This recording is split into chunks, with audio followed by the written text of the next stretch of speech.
কৃষ্ণনগরে ইদানিং বড্ড গরম পড়েছে। তোমাদের ওখানেও নিশ্চয়ই খুব গরম। গরম থেকে বাঁচার সব থেকে ভালো উপায় কি জানো? প্রচুর প্রচুর জল খাওয়া আর বারবার করে স্নান করা, অন্তত দিনে 2-3 বার। তাতে করে ঠান্ডা লাগবে না, বরং শরীরটা হাইড্রেট থাকবে। ডিহাইড্রেশন থেকে বাঁচতে শরীরটাকে ঠান্ডা রাখা ভীষণ প্রয়োজন। আজ সকালবেলা উঠে সবার আগে গোপালদের ঘুম থেকে তুলে নিয়েছি। তারপর কি মন হলো তাই গোটা বাড়িতে একটু ধুনোর সুগন্ধ ভরিয়ে দিলাম। তারপর চলে এলাম চা খেতে। গরমে আমার রোজ রোজ চা খেতেও ভালো লাগছিল না। চাটা নিয়ে একটু বাইরে এসে দেখলাম একটা বরবটি খুব সুন্দরভাবে পরিপুষ্ট হয়ে গেছে। ভাবলাম আজকে রুদ্রাণীর খাবারে ওটা দিয়ে দেবো। আজকে একটা সিম্পল চানা মশলা বানাবো, তার জন্য চানাগুলোকে আগেই ভিজিয়ে রেখেছি।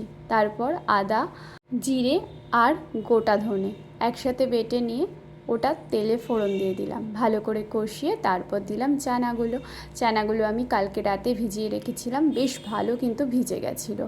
তারপর ওর মধ্যে দিলাম আলু, দিয়ে বেশ কিছুটা জল, হলুদ আর লবণ দিয়ে ভালো করে কষিয়ে প্রেশার কুকারে আটকে দিলাম। আর সাথে বানালাম লুচি, তবে ময়দা মাখা আর বেলাটা আমি করেছি। মিস্টার চৌধুরীকে বলেছি গরমে আমি পারবোই না গ্যাসের ধারে যেতে, তুমি ভাজো। আর ও ভাজতে গিয়ে বুঝে গেছে যে লুচি ভাজা গরমের মধ্যে কত কঠিন কাজ।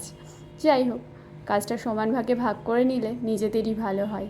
সংসার বা বাড়ি কখনোই কারোর একার নয়, তাই কাজটা দুজন মিলে সমান ভাগে ভাগ করে নিলে বা বাড়ির প্রত্যেকটা মেম্বার যদি সমানভাবে ভাগ করে নেয়, তাহলে একজনের ওপর অতটা প্রেশার হয় না। আর এই নিয়মটা মেনেই আমরা দুজন কিন্তু এতদিন চলছি।